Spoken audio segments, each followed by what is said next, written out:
Nabigla ako sa post ni Susan at the same time, na-inspired ako. Kaya ginawan ko ito ng script. Disclaimer lamang, maaaring magkaiba tayo ng opinion, pero saganang akin lamang po ito.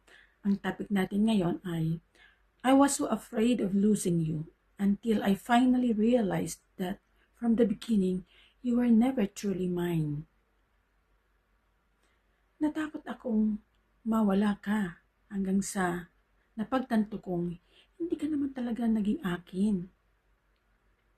May mga taong dumarating sa buhay natin na akala natin ay mananatili habang buhay. Binibigay natin ang oras, pagmamahal at tiwala natin sa kanila. Unti-unti nagiging bahagi sila ng mga pangarap at plano natin sa buhay. At dahil mahal natin sila, natatakot tayong mawala sila.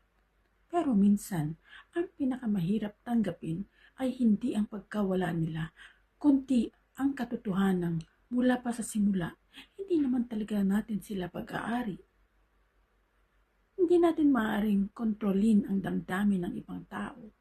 Hindi natin mapipilit ang isang tao na manatili kung gusto na niyang umalis.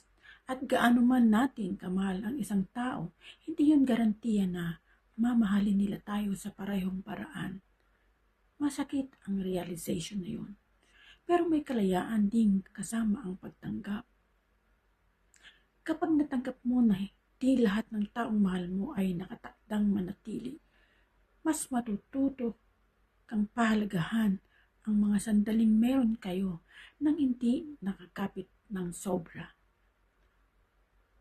Kaya kung may taong unting lumalayo, huwag mong sayangin ang sarili mo sa kakapit sa bagay na hindi para sa'yo. Minsan, ang tunay na pagmamahal ay marunong ding magpalaya.